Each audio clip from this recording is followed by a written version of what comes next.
Hello friends. सबसे पहले आप सभी को लेट्स लर्न ऑनलाइन परिवार की तरफ से रामनवमी की ढेर सारी शुभकामनाएं। आप यूं ही तरक्की करते रहें और नए मुकाम तक पहुंचते रहें, ऐसी मेरी शुभकामनाएं हैं। तो चलिए शुरू करते हैं। आज हम लोग इस वीडियो में सीटेट कक्षा 6 to 8 पेपर 2 20 सितंबर 2015 को हुए एग्ज़ाम में पूछे गए सामाजिक अध्ययन से महत्वपूर्ण प्रश्नों को हल करेंगे। तो चलिए फिर समय का महत्व रखते हुए शुरू करते हैं आज का पहला प्रश्न के साथ।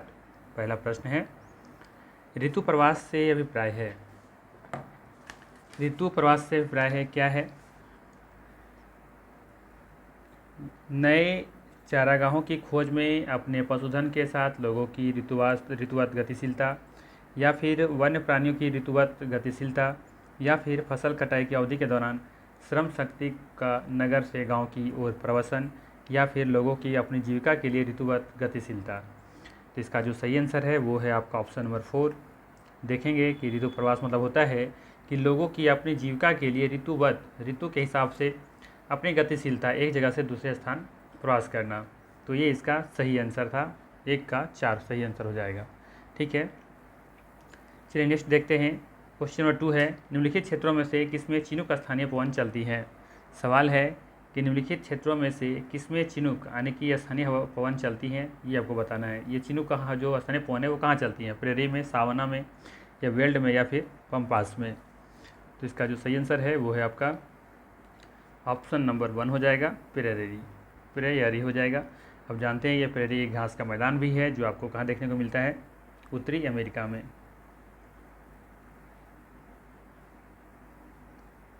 इसी तरीके से सवाना देखेंगे कहाँ देखने को मिलेगा? अफ्रीका में, है ना। जबकि वेल्ड भी आपको दक्षिण अफ्रीका में ही देखने को मिलेगा। पंपास आपको अर्जेंटीना में देखने को मिलेगा।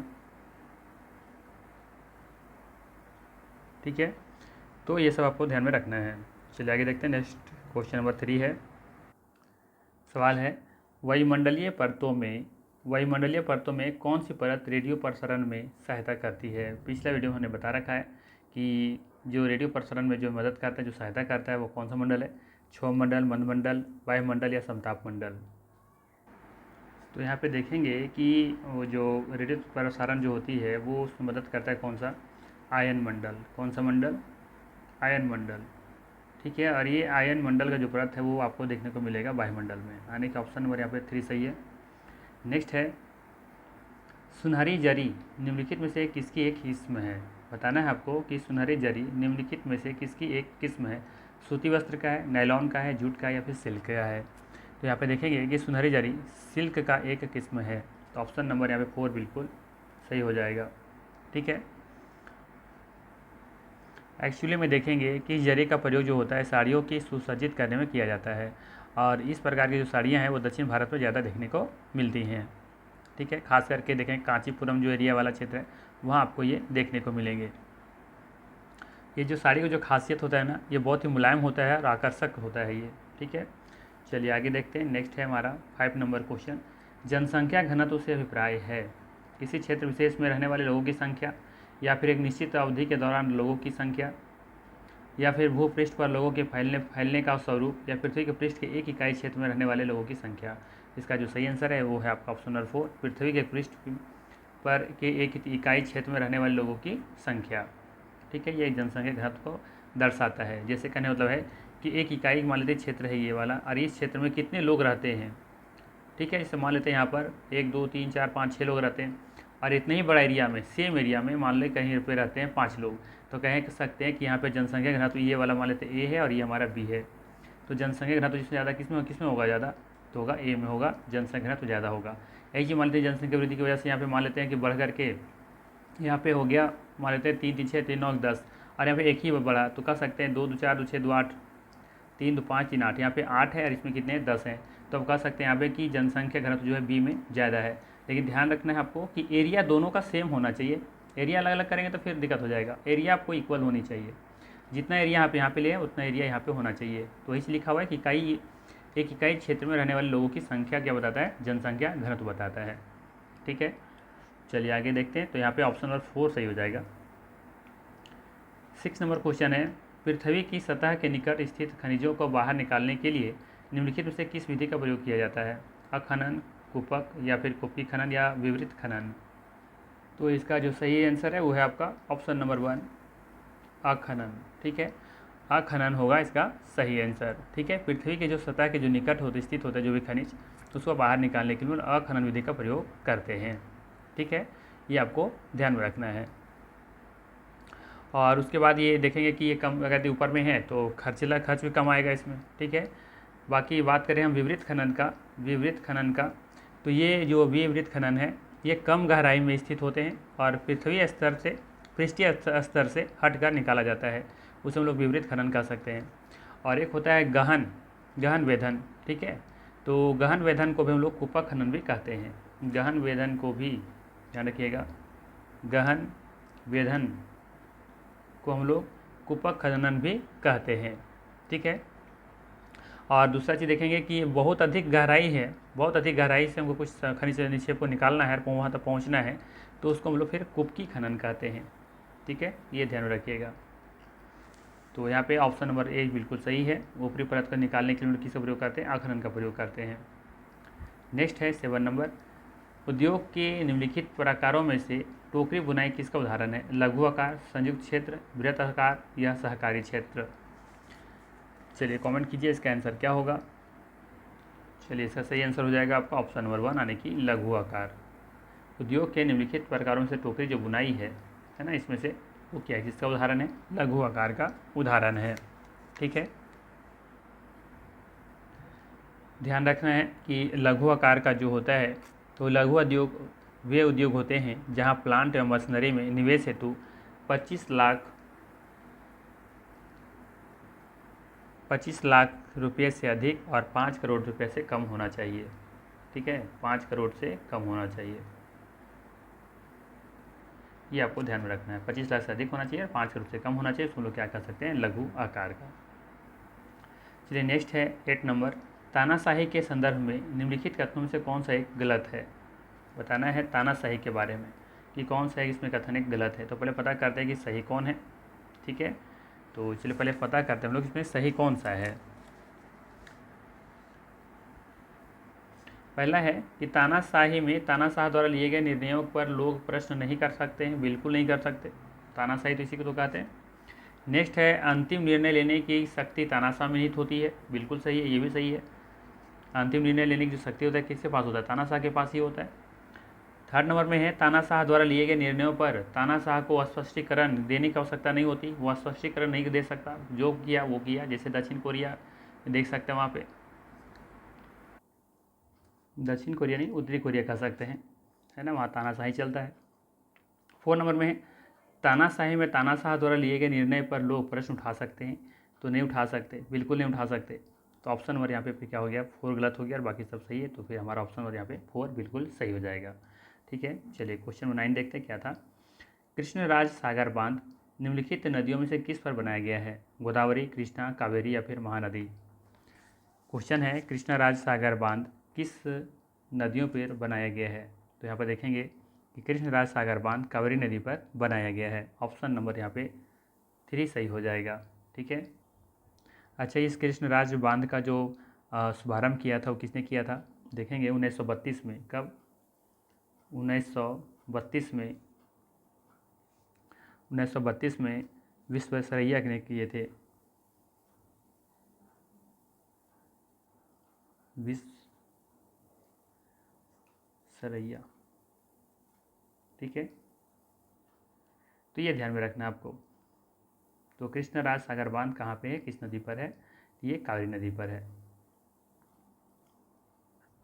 वैसे अगर आपसे पूछ लिया जाए कि कावेरी नदी कहाँ से निकलती है, तो बताएंगे आप कि कावेरी नदी कर्नाटक का एक कुर्ग जिला है। कौन सा जिला? कुर्ग जिला। ठीक है, तो यहाँ से निकलती है, एक ब्रह्मगिरी पहाड़ी है। कौन सा गिरी? ब्रह्मगिरी की पहाड़ी से निकलती हैं। ठीक है, बाकी अब जानते ही हैं कि गोदावरी महाराष्ट्र से निकलती है, महाबलेश्वर की पहाड़ी से। ठीक है, चलिए आगे देखते हैं। क्वेश्चन नंबर 10 है महासागरीय धाराओं के संबंध में नीचे दिए गए दोनों कथनों में 1 और 2 पर विचार कीजिए तथा सही उत्तर का चयन कीजिए। पहला में है उष्ण गर्म महासागरीय धाराएं भूमध्य रेखा के निकट उत्पन्न होती हैं और ध्रुवों की ओर प्रवाहित होती हैं। दूसरा है शीत ठंडी महासागरीय धाराएं निम्न अक्षांशों से उच्च अक्षांशों की ओर जल ले जाती हैं। बताना है दोनों सही है, पहला गलत है दूसरा सही है, पहला या दूसरा दोनों गलत है, या फिर पहला सही है दूसरा गलत है। तो चलिए इसका आंसर क्या होगा कमेंट करके मुझे बता सकते हैं आप। तो इसका सही आंसर हो जाएगा आपका ऑप्शन नंबर 4, पहला सही है और दूसरा गलत है। यानी कि उष्ण जो है महासागरीय धाराएं भूमध्य रेखा के निकट उत्पन्न होती हैं और ध्रुवों की ओर प्रवाहित होती है, बिल्कुल सही है। ठीक है, जबकि शीत ठंडी महासागरीय धाराएं निम्न अक्षांशों से उच्च अक्षांशों की ओर जाती हैं, जल ले जाती हैं, ये गलत है।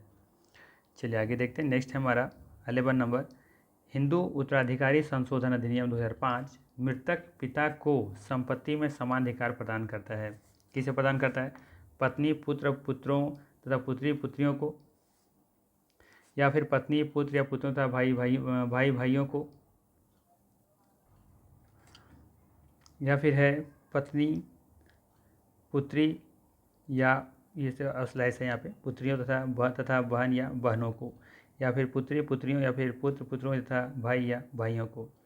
तो इसका जो सही आंसर है वो कौन सा हो जाएगा? ऑप्शन नंबर 1 हो जाएगा। यहाँ पे हिंदू उत्तराधिकारी संशोधन अधिनियम 2005 मृतक पिता को संपत्ति में पत्नी पुत्र या पुत्रों, ठीक है, या पुत्रों होना चाहिए इसे, तथा पुत्री और पुत्रियों को समान अधिकार प्रदान किया गया है। ठीक है, तो ऑप्शन नंबर 1 यहाँ पे बिल्कुल सही हो जाएगा। नेक्स्ट क्वेश्चन है, भारतीय राष्ट्र राज्य का वर्णन करने के लिए विविधता में एकता मुहावरा इन राष्ट्रीय नेताओं में किसने दिया था?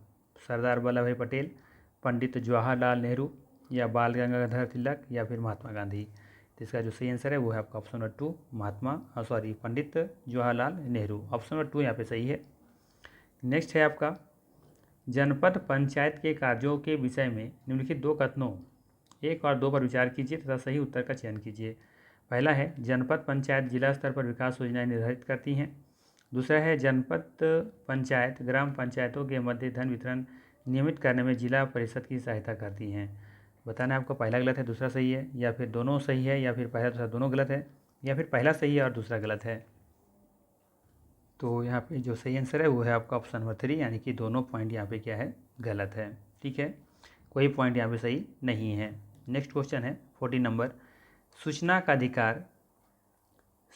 अधिकार RTI राइट टू इन्फॉर्मेशन अधिनियम पर निम्नलिखित 2 कथनों 1 और 2 पर विचार कीजिए तथा सही उत्तर का चयन कीजिए। पहला ऑप्शन है, सूचना का अधिकार अधिनियम के माध्यम से कोई भी नागरिक केवल केंद्रीय सरकार के विभागों कार्यप्रणाली के संदर्भ में सूचना प्राप्त कर सकता है। यहाँ पे केवल लगा दिया है। सूचना का अधिकार अधिनियम के अंतर्गत सूचना प्राप्त करने के लिए नागरिक को किसी स्तर के किसी न्यायालय से पहले याचिका दाखिल करनी पड़ती हैं। ठीक है, तो ये 2 ऑप्शन बताना है कि पहला सही है दूसरा गलत, पहला गलत है दूसरा सही है, या दोनों सही है, या फिर दोनों गलत है, या फिर पहला सही है दूसरा गलत है। तो यहाँ पे देख सकते हैं कि दोनों का दोनों क्या है यहाँ पे गलत है। ऑप्शन नंबर यहाँ पे 3 सही हो जाएगा, क्योंकि यहाँ पे केवल लगाया हुआ है और यहाँ पे क्या लिखा है कि किसी न्यायालय से पहले आज याचिका दाखिल करनी पड़ती है, ऐसा नहीं है। ठीक है, तो यहाँ पे दोनों का दोनों पॉइंट गलत है। नेक्स्ट है आपका 15 नंबर क्वेश्चन है, सुल्ताना का सौपन्य नामक कहानी को लेखिका इनमें से कौन थी? मुमताज़ अली, राज सुंदरी देवी, पंडिता रमाबाई, रुकैया सखावत हुसैन। तो इसका जो सही आंसर है वो है आपका रुकैया सखावत हुसैन। ऑप्शन नंबर 4 यहाँ पे बिल्कुल सही हो जाएगा। नेक्स्ट है 16 नंबर, गुलामगिरी नामक पुस्तक में से किसने लिखी थी? कई एग्जाम में पूछा गया है ये सवाल, पिछला भी एग्जाम में पूछा गया था, है ना, इसके बारे में मैंने बताया भी था। इसका सही आंसर क्या है? ज्योतिबा फूले। ऑप्शन नंबर 1 यहाँ पे बिल्कुल सही है। पिछला वीडियो में हमने ये भी बताया था कि ज्योतिबा फूले को हम लोग क्या कहते हैं? महात्मा फूले के नाम से भी जानते हैं, महात्मा फूले। ठीक है, चलिए आगे देखते हैं। 17 नंबर क्वेश्चन में था, भारतीय न्यायिक व्यवस्था के संदर्भ में अपील की व्यवस्था अर्थ है। बताना है आपको अपील की जो व्यवस्था है उसका क्या अर्थ है। तो यहाँ पे पहला ऑप्शन है, ऊपरी अदालतों के फैसले निचली अदालतों को मान्य होते हैं। किसी व्यक्ति को अगर ऐसा लगता है कि निचली अदालत द्वारा दिया गया फैसला सही नहीं है तो वह उससे ऊपर की अदालत में अपील कर सकता है। कोई भी अपने मामले पर बिना किसी कानूनी डिग्री के न्यायालय में बहस कर सकता है। या फिर विधायिका, कार्यपालिका और न्यायपालिका के बीच शक्तियों का बंटवारा। क्या है ये अपील की व्यवस्था? तो यहाँ पे पढ़ने से पता चल गया कि ऑप्शन नंबर 2 बिल्कुल सही है, क्योंकि यहाँ पे लिखा है कि किसी व्यक्ति को अगर ऐसा लगता है कि निचली अदालत द्वारा दिया गया फैसला सही नहीं है तो वह उससे ऊपर की अदालत में अपील कर सकता है। अपील की व्यवस्था करनी यही बताता है। ठीक है, तो ऑप्शन नंबर 2 यहाँ पे बिल्कुल सही हो जाएगा। नेक्स्ट है 18 नंबर, सरकार के कार्यपालिका अंग से अभिप्राय है। क्या है? सरकार के कार्यपालिका अंग से क्या अभिप्राय है? लोगों का समूह जो कानूनों का लागू करने और शासन चलाने के उत्तरदायी है, या उच्चतम न्यायालय तथा उच्च न्यायालयों के न्यायाधीश, या फिर देश के प्रत्येक नागरिक जो सार्वभौमिक वयस्क मताधिकार का उपयोग करता है, या फिर निर्वाचित प्रतिनिधि। क्या है कार्यपालिका का अंग? तो यहाँ पे बिल्कुल सही आंसर क्या हो जाएगा? लोगों का समूह जो कानून को लागू करने और शासन चलाने के लिए उत्तरदायी हैं, उसे हम लोग क्या कहते हैं? कार्यपालिका। ठीक है, तो इसका सही आंसर हो जाएगा ऑप्शन नंबर 1। ठीक है, कार्यपालिका का अंग क्या है? कि लोगों का समूह है जो कानूनों का लागू करते हैं और शासन चलाने के लिए उत्तरदायी होते हैं। नेक्स्ट है 19 नंबर क्वेश्चन है, संविधान का अनुच्छेद 22 सुनिश्चित करता है। क्या सुनिश्चित करता है? शोषण के विरुद्ध अधिकार, या फिर शिक्षा का अधिकार, या फिर गिरफ्तारी के दौरान या हिरासत दुर्व्यवहार से बचने का अधिकार, या फिर संवैधानिक उपचार का अधिकार। तो देखेंगे आप यहाँ पे कि अनुच्छेद जो 22 है वो गिरफ्तारी के दौरान या हिरासत में दुर्व्यवहार से बचने का अधिकार प्रदान करता है, अनुच्छेद 22। ठीक है, तो ऑप्शन नंबर यहाँ पे 3 बिल्कुल सही हो जाएगा। आप देखेंगे कि अनुच्छेद जो 22 है वो कुछ स्वतंत्रता प्रदान की गई है, जो इस प्रकार है। इसके पहला में है कि हिरासत में लेने के कारण बताना होगा कि क्यों आप हिरासत में लिए हैं। दूसरा, 24 घंटे के अंदर उसे दंडाधिकारी के सामने समझ पेश किया जाना चाहिए। 24 घंटा के अंदर अगर गिरफ्तार किया गया है तो दंडाधिकारी जो भी होंगे उसे समझ पेश किया जाना चाहिए। और तीसरा है, उसे अपने पसंद के वकील से सलाह लेने का अधिकार होगा। वो जैसे भी वकील चाहे वो वकील अपना हायर कर सकता है। ठीक है, तो ये 3 महत्वपूर्ण अधिकार दिए गए हैं अनुच्छेद 22 में। ठीक है, चलिए आगे देखते हैं। 20 नंबर में है, लोकसभा में सत्ताधारी दल का मुखिया इनमें से कौन होता है? तो सबसे आसान सा सवाल मिल गया। क्या होता है ये? लोकसभा में सत्ताधारी दल का मुखिया कौन होता है? इसमें प्रधानमंत्री। ऑप्शन नंबर 1 यहाँ पे सही है, यानी कि आगे पीछे हो गया, थोड़ा सा अरेंज कर दीजिएगा। ठीक है, चलिए आगे देखते हैं। नेक्स्ट है 21 नंबर, गणितज्ञ खगोलशास्त्री आर्यभट्ट ने आर्यभट्टियम नामक पुस्तक निम्नलिखित भाषाओं में किस में लिखी थी? पाली में, संस्कृत में, प्राकृतिक में, या हिंदी में? तो बताना है कि किस भाषा में लिखे थे। तो इसका सही आंसर है ऑप्शन नंबर 2, संस्कृत भाषा में। ठीक है, चलिए आगे देखते हैं। 22 नंबर है, निम्नलिखित स्तूपों में से किस एक को उस स्थान के रूप में चिन्हित किया गया है जहां बुद्ध ने पहली बार उपदेश दिए थे? तो सबसे पहले उपदेश कहाँ दिया था उन्होंने? बोध गया, सारनाथ में। कहाँ दिया था? सारनाथ में। ऑप्शन नंबर 4 यहाँ पे सही है। आपको पता ही होगा कि सारनाथ कहाँ है? ये है वाराणसी में है। ठीक है, वाराणसी कहाँ पे है? यूपी में है। ठीक है, और बोध गया कहाँ है? आपका बिहार में है। यहीं पे इनका वो क्या होता है? ज्ञान की प्राप्ति होती है बुद्ध का। चलिए नेक्स्ट है 23 नंबर, संगम कविताओं में किन 3 राजवंशों को मूवेंदर कहा गया है? मूवेंदार कहा गया है। ठीक है, क्या कहा गया है? मूवेंदार कहा गया है। किस संगम कविता में? पाल, चोल, पांडे, चोल, चेर, पांडे, या चेर पाल या राष्ट्रकूट, या चोल, राष्ट्रकूट, या पांडे? तो यहाँ पे देखेंगे जो सही आंसर है वो है आपका ऑप्शन नंबर 2, यानी कि चोल, चेर और पांडे, ये तीनों को संगम कविताओं में क्या कहा गया है? मूवेंदार कहा गया है। ठीक है, चलिए अगला देखते हैं। अगला है 24 नंबर, रामपुरवा में मिला उत्कृष्ट पॉलिश वाले पत्थर बना साड़ जिसे अब राष्ट्रपति भवन में रखा गया है, इनमें से किसके शासनकाल में बनाया गया था? ठीक है, पॉलिश किया हुआ है पत्थर से क्या बना है? साड़ बना हुआ है, जो राष्ट्रपति भवन में रखा गया है वो किसे शासनकाल में बनाया गया था? चोल, कुषाण, पांड्या, मौर्य? तो इसका जो सही आंसर है वो है आपका ऑप्शन नंबर 4, मौर्य।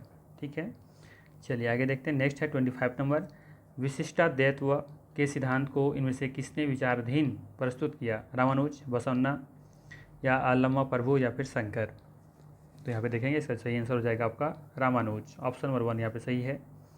नेक्स्ट है 26 नंबर, अभिलेखागार वह स्थान है जहाँ, ये बताना है आपको कि अभिलेखागार क्या होते थे? ऐतिहासिक पांडुलिपियों तथा दस्तावेजों को रखा जाता है, या फिर खुदाई में पाई गई पशुओं और पक्षियों की हड्डियों को रखा जाता है, या फिर पुरातत्व द्वारा प्राप्त किए गए पत्थर और ईंटों की बनी इमारतों के अवशेषों को रखा जाता है, या फिर खुदाई में पाई गई मूर्तियों को रखा जाता है? क्या है अभिलेखागार? तो इसका सही आंसर है ऑप्शन नंबर 1, यानी कि ऐतिहासिक पांडुलिपियों को तथा दस्तावेजों को रखा जाता है। इसे हम लोग क्या कहते हैं? अभिलेखागार कहते हैं, यानी कि ऑप्शन नंबर 1 यहाँ पे बिल्कुल सही है। नेक्स्ट है 27 नंबर। भारतीय शताब्दी के मध्य कर्नाटक के प्रारंभ हुए वीरशैव आंदोलन के संदर्भ में निम्नलिखित कथनों में से कौन एक सही है? बताना है आपको कि 12वीं शताब्दी के मध्य कर्नाटक के प्रारंभ में हुए वीरशैव आंदोलन के संदर्भ में कौन सा कथन सही है? पहला है कि इसने विट्ठल की पूजा पर बल दिया, यह सभी प्रकार के कर्मकांड या विरोधी था, पर मूर्ति पूजा को बढ़ावा दिया, इसने जाति और नारी के प्रति व्यवहार के बारे में ब्राह्मणवादी विचारधारा के विरुद्ध तर्क दिया, या फिर यह नामदेव और उनके साथियों द्वारा शुरू किया गया? तो बताना है इसका सही आंसर क्या होगा। तो यहाँ पे देखेंगे सही आंसर है ऑप्शन नंबर 3। ठीक है, ऑप्शन नंबर 3 यहाँ पे सही हो जाएगा। इसने जाति और नारी के प्रति व्यवहार के बारे में ब्राह्मणवादी विचारधारा के विरुद्ध तर्क दिया। ठीक है, चलिए नेक्स्ट है 28 नंबर। मैत्री और दक्षिण गंगोत्री नामक भारत के शोध संस्थान निम्नलिखित महाद्वीपों में से कहाँ स्थित है? अफ्रीका, यूरोप, अंटार्कटिका या फिर ऑस्ट्रेलिया? तो देखेंगे कि जो मैत्री है और दक्षिण गंगोत्री है नामक भारत के शोध संस्थान कहाँ पे स्थित है? ये है अंटार्कटिका में। ठीक है, तो यहाँ पे ऑप्शन नंबर ये वाला 3 नहीं कि ऑप्शन आगे पीछे हो गया, इसको सुधार लीजिए, ऑप्शन 2 इसको 3 कर दीजिए। तो ऑप्शन नंबर 3 यहाँ पे बिल्कुल सही है। ठीक है, अंटार्कटिका इसमें सही आंसर होगा। याद रखना है आपको कि अंटार्कटिका में भारत के 3 शोध संस्थान बनाए गए थे। कौन कौन है? एक तो दक्षिण गंगोत्री है, दूसरा मैत्री है और एक हमारा भारती है। ठीक है, 3 है, ये तीनों आपको याद रखना है, मैत्री, दक्षिण गंगोत्री और तीसरा है भारती। ठीक है, और दक्षिण गंगोत्री जो है वो अब सेंटर अभी जो है वो काम नहीं कर रहा है। ये दक्षिण गंगोत्री है वो अब काम करना बंद कर दिया है। बंद करने के पीछे कारण क्या है कि ये बर्फ़ से दब गया है। ठीक है, अब जिसके लिए इसका प्रयोग अब नहीं किया जा रहा है। फिलहाल में देखेंगे तो मैत्री और भारती जो है अभी ये अच्छे से वर्क कर रहे हैं। ठीक है, चलिए आगे देखते हैं। वैसे बात की जाए दक्षिण गंगोत्री अंटार्कटिका महाद्वीप में भारत का पहला स्टेशन था, और इसका स्थापना कब होता है? इसका स्थापना होता है 1984 में। ठीक है, कब होता है? 1984 में होता है। और मैत्री दूसरा स्टेशन है जिसका स्थापना कब होता है? 1989 में। ठीक है, कब होता है? 1989 में होता है। ठीक है, जबकि भारतीय आपका तीसरा स्टेशन है। चलिए आगे देखते हैं। नेक्स्ट है 29 नंबर। इन नाविकों में से किसने भारत का समुद्री रास्ता पाने के लिए पश्चिम की ओर प्रस्थान कर अटलांटिक महासागर को पार किया था? क्रिस्टोफर कोलंबस, फाजियान या जुएनजंग या फिर वास्को डिगामा? तो इसका सही आंसर हो जाएगा आपका ऑप्शन नंबर 1, क्रिस्टोफर कोलंबस। और ये कहाँ का था नागरिक था? ये था इटली का। ठीक है, इटली का था। ये एक समुद्री नाविक था जो 1492 में भारत की खोज करने हेतु निकला था, 1492 ईस्वी में। ठीक है, और उसके बाद फिर देखेंगे कि जो वास्को डिगामा है ठीक इसके बाद 6 साल बाद यानी कि 1498 में भारत की खोज की थी। ठीक है,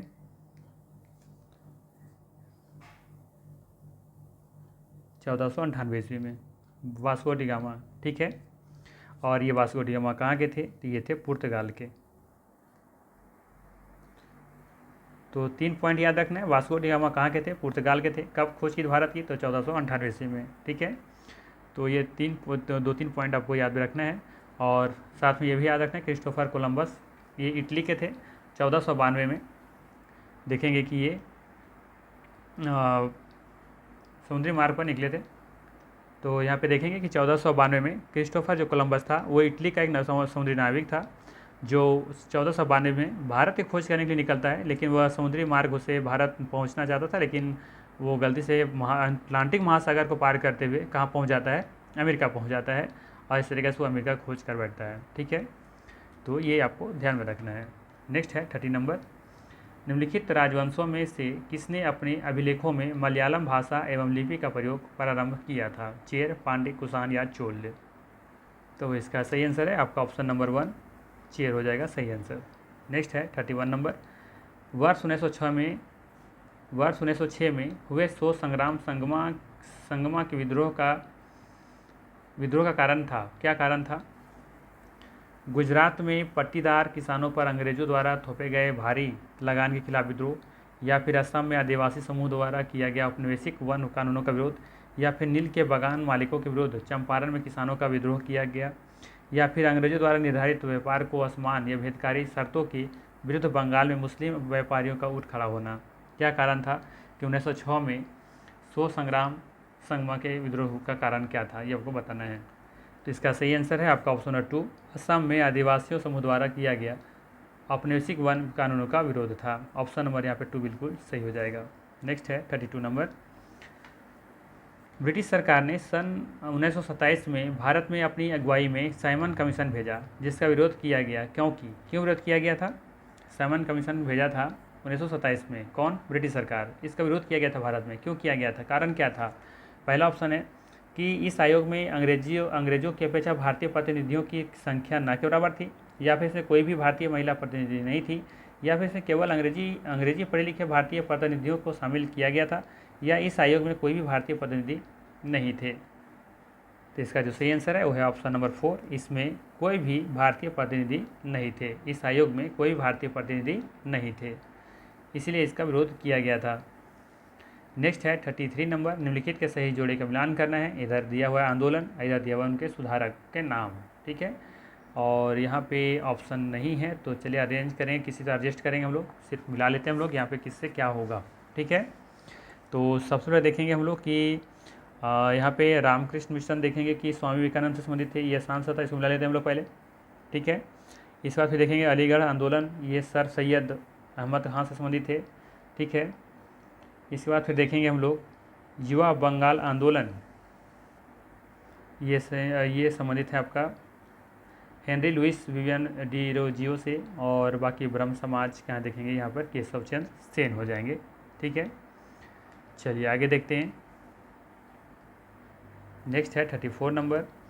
वयोवृद्ध गांधीवादी नेता पोटी श्रीरामालू निम्नलिखित राज्यों में से किसको बनाने के लिए वर्ष 1952 में भूख हड़ताल पर बैठे थे? केरल, आंध्र प्रदेश, तमिलनाडु या तेलंगाना? तो ये बहुत ही इम्पोर्टेंट क्वेश्चन है।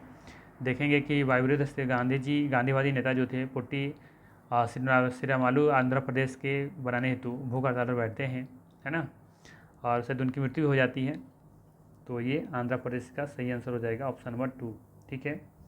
चलिए नेक्स्ट देखते हैं 35 नंबर। वहादत ए दीन अर्थात सभी धर्मों की बुनियादी एकता के हिमायती इनमें से कौन थे? मौलाना आज़ाद, सैयद अहमद खान, बाजी मोहम्मद या फिर मोहम्मद अली जिन्ना? तो यहाँ पे देखेंगे इसका सही आंसर क्या हो जाएगा, मौलाना आज़ाद। ऑप्शन नंबर 1 यहाँ पे बिल्कुल सही है, ठीक है। इनका जन्म कब होता है? इनका जन्म होता है 1888 ईस्वी में, ठीक है। और हम जानते हैं कि इन्होंने ही एक उर्दू अखबार प्रकाशित किए थे, उनका नाम क्या था? उस अखबार का नाम था अल हिलाल। क्या नाम था? अल हिलाल, ठीक है। और ये भारतीय राष्ट्रीय कांग्रेस के अध्यक्ष भी रहे थे, ठीक है। तो ये भारतीय राष्ट्रीय कांग्रेस के अध्यक्ष कब से कब तक रहे थे? तो 1940 से लेकर के 1945 तक।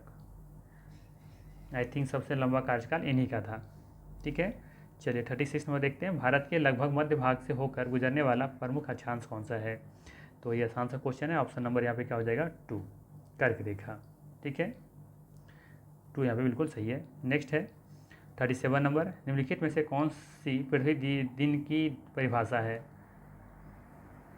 ठीक है, पर पृथ्वी दिन की परिभाषा बताने कौन है? देशांतरों के मध्य की दूरियाँ, या फिर पृथ्वी का अपने अक्ष पर चक्कर पूरा करने में लगा समय, या वे दिन जिन पर पूरी पृथ्वी पर दिन और रात बराबर होते हैं, या फिर पृथ्वी की गति जो सूर्य के चारों ओर कक्ष में होती हैं। तो यहाँ पे देखेंगे कि ऑप्शन नंबर यहाँ पे 2 सही हो जाएगा, ठीक है। पृथ्वी अपने अक्ष पर चक्कर पूरा करने में लगा समय। पृथ्वी सदैव अपने अक्ष पर पश्चिम से पूरब की ओर घूमती है, जिसे पृथ्वी का घूर्णन या परिभ्रमण कहते हैं। इसी के कारण पृथ्वी पर दिन और रात होते हैं। इसे दैनिक गति एवं पृथ्वी दिन भी कहते हैं। ध्यान रखना है, क्या कहते हैं? पृथ्वी दिन या फिर दैनिक गति, दोनों एक ही चीज़ है। ये एक चक्कर पूरा करने में जानते हैं कि पृथ्वी कितना समय लगती है? कितना समय लगाता है? 24 घंटा। ठीक है, तो पृथ्वी दिन या फिर दैनिक गति, दोनों एक ही चीज़ है, याद रखना है, दैनिक गति या पृथ्वी दिन। चलिए आगे देखते हैं। नेक्स्ट है 38 नंबर। यहाँ पे वनस्पति का प्रकार दिया हुआ है, इधर पौधे की प्रजातियाँ दिया हुआ है, मिलान करना है आपको। ठीक है, तो चलिए हम लोग मिलान करते हैं। तो यहाँ पे देखेंगे कि उष्णकटिबंधीय वर्षावन जो है वो है आपका महोगनी से संबंधित है। ऑप्शन नंबर 3 हम मिला लेंगे। उष्णकटिबंधीय पतझड़ वन के बारे में बात करें तो ये हो जाएगा आपका साल। ठीक है, कटीले झाड़ियाँ में देखेंगे ये प्रजाति कहाँ देखने को मिलेगा? ये देखने को मिलेंगे आपको, ये है आपका बबूल से संबंधित है ना। और जबकि ये सुंदरी तो कहाँ मिलेगा आपको? ये सुंदरी ये देखेंगे मैंग्रोव वन का है। ठीक है, तो ये इसका सही मिलान है। नेक्स्ट देखते हैं। चलिए ये लास्ट क्वेश्चन ही था, तो फिर चलिए हम लोग मिलते हैं नेक्स्ट वीडियो में। Thank you, thanks for watching.